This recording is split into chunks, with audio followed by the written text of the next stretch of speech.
The constant chaos that's going on in British politics right now, it may seem like it was over a year ago that the white paper outlining how this country is going to leave the European Union was reached by Theresa May and her cabinet in Chequers only a week ago, with resignations and analysis showing that no matter what side you're on, whether you're a Brexiteer or a Remainer, you're not going to be happy with this deal. We're going to take a look at exactly what the deal is, what the effect is, whether it could be accepted by the European Union or not, and could there be a leadership challenge and also a no-deal Brexit? So what exactly is in this white paper that they have come up with? There are 5 key objectives. With the economy, it's about developing a broad and deep economic relationship with the EU that maximises future prosperity and minimises disruption to trade between the UK and the EU, protecting jobs and livelihoods, at the same time making the most of trading opportunities around the world. With communities, it's about ending free movement with a new immigration system, support for farming and fisheries, and what is called a shared prosperity fund. With the Union, it's about protecting the Northern Ireland peace process, avoiding a hard Irish border, safeguarding the constitutional integrity of the UK, and developing appropriate powers. With democracy, it's about leaving EU institutions and reclaiming UK sovereignty, ensuring that laws are made in the UK. And then there's a woolly statement about the UK's place in the world, which is about promoting general principles such as openness and liberty. So it sounds like it's a good idea with the way that you allow this country to make free trade deals around the world. It allows this country to regain control of its borders, and it also solves the issue of the Northern or Irish border.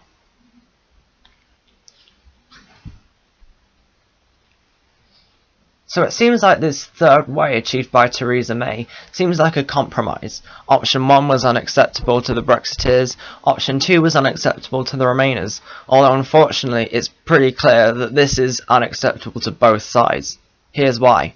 We're going to have our own customs union arrangement with the EU. We're in regulatory alignment with the EU, which is something that Remainers would like, given that they would prefer to have a softer Brexit.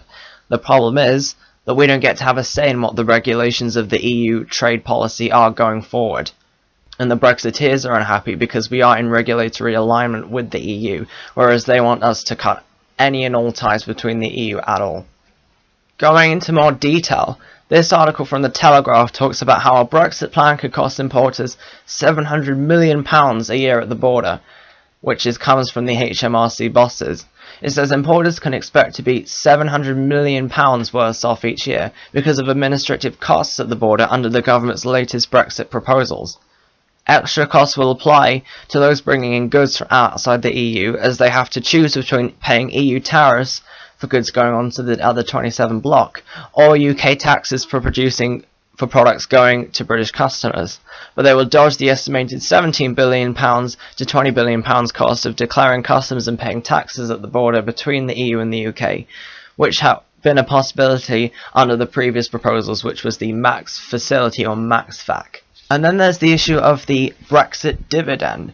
I have an article here from Sky News which talks about what the OBR's response to the government's statements on this have been. Independent watchdog's fiscal sustainability report also estimated that in the absence of any planned tax changes or spending cuts being sent out yet, the spending increase would add 1.5% of GDP to the annual deficit over the long term, pushing up the UK's debt pile. It warned public sector net debt could rise from 80% of GDP in 2022 to almost 283 by 2067. And as for the extra money that we get from leaving the EU, the government has promised an extra £20.5 billion a year in real terms funding over 5 years to the National Health Service.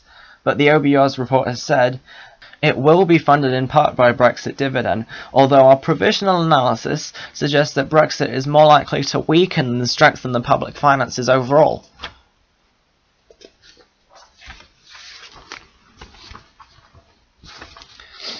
And there will be direct savings from the net contributions to the EU budget that the UK will no longer have to make, but it is unclear how much will be available after payment towards the agreed withdrawal settlement and other Brexit-related spending commitments. So this is the reality of the money that we supposedly get back from Brexit. Overall, it's going to hurt us, and any money that we do get back, it's unclear whether that will be able to go to the NHS or not, or whether it will come from other places. And also, there's a huge debt scare as well. And then, this. It seemed like the hard Brexiteers inserted things into the Prime Minister's checkers plan that she needs to go and negotiate with the EU, which actually will sabotage the chances of getting a deal with the EU. So it's people in Jacob Rees-Mogg's European Research Group who inserted things into Theresa May's Brexit plan that she will want to send to the EU, which means that the tariff collecting that we have to do with this customs arrangement will be reciprocated by the EU. That is the main thing that the EU is going to be about. They will not want to accept that, and what I just played there was speculation that it could be so that the EU will definitely not accept this deal, so that we have to do a hard Brexit, which is what Jacob Rees-Mogg claims is real Brexit and what the people of this country want. So with all of this chaos, there has been speculation of a no-deal Brexit for some time, but now the EU and other countries in the EU are actually making preparations for a no-deal Brexit. So it has preparations for a no-deal Brexit, and how citizens and most importantly businesses outside of the UK and in Europe should respond. It says on the 30th of March 2019, the United Kingdom will leave the European Union and become a third country. Irrespective of the scenario envisaged, this will cause significant disruption for European citizens, businesses and administrations. So they're saying that it will cause disruption no matter what. It's a huge thing. The EU is a huge structure for us to disentangle ourselves from. So they want the best scenario for us, but there will be disruption. And it says, in the absence of an agreement on a withdrawal agreement, or if the withdrawal agreement is not ratified in time by both parties, there will be no transition period and EU law will cease to apply to and in the United Kingdom as of 30th of March 2019. Preparation must therefore be stepped up immediately at all levels, and taking into account all possible outcomes, all possible and necessary steps must be taken to ensure that a response is planned and that risks can be mitigated. So it's about preparing for the worst, but hoping for the best. But if there's a no deal, it says that becoming a third country could represent a significant drawback compared to the current level of market integration, and it basically describes no deal as being a cliff edge scenario, which doesn't sound very cheerful. And it says the impact will be real for citizens, professionals and business operators. So while it could be very bad for them, it could be an opportunity for the other EU 27, because they could expand their operations there and move their business locations from the UK to Europe. Means that businesses leave the country, jobs leave the country, and that our economy suffers. And then they also have preparation for databases as well. It says the Commission is also working on other work strands, including a very practical aspect of internal preparedness, namely the disconnection and adaptation of databases and IT systems and other platforms for communication and information exchange to which the United Kingdom should no longer have access. And then there's also science research as well.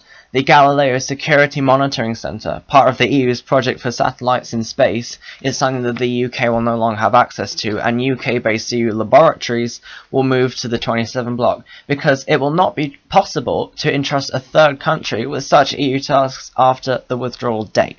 So this is what fully leaving the EU is.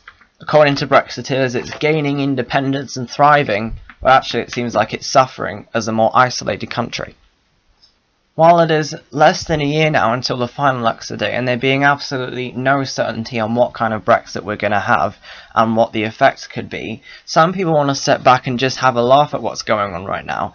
And this rather entertaining independent opinion piece, titled "Brexit is so far from strong and stable, literally any two words in the dictionary could describe it better," talks about how it will barely cause a stir now if Jacob Rees-Mogg rode into the house with his neighbours on a herd of llamas, declaring war on the Chequers Agreement until Anna Soubry ripped off her shirt to reveal that she was wearing a bomb, due to go off in 5 minutes unless we agree to stay in the customs union, to which Jeremy Corbyn asked, "Is the Prime Minister aware of the decline in honey production in Devon?" And the Speaker called, "Order, order, I will not tolerate suicide bombing in the House," and floated out of the window in a hot air balloon. And also makes fun of the vague statements coming from Theresa May by saying that she may as well say at this point, remaining in a separate but independent union of perspiration federations ratified by a customs grapefruit. It then talks about an agreement between MPs on both different sides of the House of Commons. If one MP has to leave, can't vote for whatever reason, an MP on the other side pairs with them. They both pair off, so it cancels them out and there's not an imbalance. It talks about one case where a Tory agreed with Labour MP Joe Swinson, who has a young baby, that neither would vote, and then they squeaked in to vote anyway. They don't feel the need to follow the rules anymore, and so they talked about how the government would get more respect if they arrived at Brussels and when asked for their suggestions said, sorry man, there's this mind-blowing skunk going around and we've been out of it, but we've drawn a reindeer so don't hassle us. And then the conclusion is, let's not forget, this is a government that once said that they were strong and stable, but almost any other word in the dictionary would describe them more accurately. Just think of any word to describe them. You could describe them as rectangular and Indonesian, or rainbow-coloured and insulated. That would be as true as saying that this government is strong and stable right now. In other news, it's been found that the Vote Leave campaign broke electoral law during the Brexit campaign, and the elections watchdog, the Electoral Commission, has referred the case to the police. It has fined them and Darren Grime, the man behind another group, Believe, over their referendum spending, saying the investigation was motivated by a political agenda. The Commission found Vote Leave did not adhere to the legal spending limits during the run-up to the 2016 poll, and it exceeded its legal spending limit of £7 million by almost £500,000. They're saying that they didn't do it. They're saying that the laws are stupid, which is pointed out in this independent opinion piece by saying that if they were honest in the referendum, they'd have screamed, we want our country back so we can take no notice of British laws, not European laws, because the whole point of their campaign was to insist that we were able to make our own laws. And they also say that they haven't been able to give their side of the story. Well, they'll be able to say exactly what happened from their point of view to the police. This is what Chuka Umunna had to say about this story. The findings of the Electoral Commission are shocking, and Vote Leave's actions an affront to our democracy and that fundamental British value of fair play. The Commission's legal counsel described Vote Leave's behaviour as follows. They resisted our investigation from the start, including contesting our right as the statutory regulator to open the investigation. They refused to cooperate, refused our request to put forward a representative for interview, and forced us to use our legal powers to compel it to provide evidence. Who do these people think they are? They think they are above the law, with new facts arising every week. It's well known there will be no £350 million extra per week for the NHS and so on. We know their claims turned out to be a fantasy, but we now know they cheated too, and it's official. Given there was a 4% gap between Leave and Remain, and Vote Leave overspent by just under 8%, does the Minister agree with me that we cannot say with confidence that this foul play did not impact on the result? And I think it's difficult to argue with that. If Leave won, it should be questioned whether actually that was partly due to the fact that they broke the rules and overspent on their campaign. Chuka Umunna has also gone on to say in an opinion piece in the Evening Standard that we must be brave enough to give the people a final say on the Brexit deal. And that did get me thinking. Maybe the root of all of these problems with not being able to come up with a plan that's satisfying to everyone for Brexit, maybe that could all be because of the fact that the people who campaigned for us to vote to leave in the first place didn't have any idea of what the plan should be when we leave the European Union. Now, what they were doing instead was just constantly talking about the problems of being in the European Union, lies about all of our 350 million a week going to the EU and that being able to go to the NHS, lies about 60% of our laws being made by the European Union when actually it's just regulations that we are actually adopting into our country now. Now, the Remain side did the same about leaving the European Union, but we all know what would have happened if we voted to remain. Things would have stayed exactly the same. We don't know exactly what was meant to happen when we voted to leave. When we put the X in the box, the 52% did that. They didn't know exactly what kind of Brexit it would be. They might have had their own idea, but everybody voted leave for their own reason, Some people might have only just wanted to leave the overbearing political structures, the political structures that are very difficult to understand, but still wanted to stay in the single market because they thought that was most beneficial. So, the best thing to do clearly would be to ask the people. If we truly are going to be a democratic country, then we need to ask the people not only do we leave or remain, the people decided leave, but they should now decide what kind of Brexit we have. And with all of this madness happening, Theresa May has suggested that Parliament go on an early recess, an early summer break for 7 weeks, which a lot of people are saying is because she wants to avoid there being a vote of no confidence and there being a leadership challenge. Many people are saying that the Brexit plan is dead in the water. I would have to agree based off of all of the facts that I've laid out. So now the best thing Theresa May thinks they should do is for the government to go on holiday.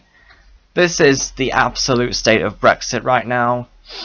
I'm wondering if maybe I should move to Australia or something, because I'm genuinely worried about what's happening with Brexit at the moment. When they come back in September, they'll have less than 6 months to actually start negotiating with the EU how they're going to leave. It's been 16 months, and the government only seems to be approaching finishing negotiating with itself. What on earth is going on? You've been listening to Truth Media. Subscribe for more, and I'll be back here soon.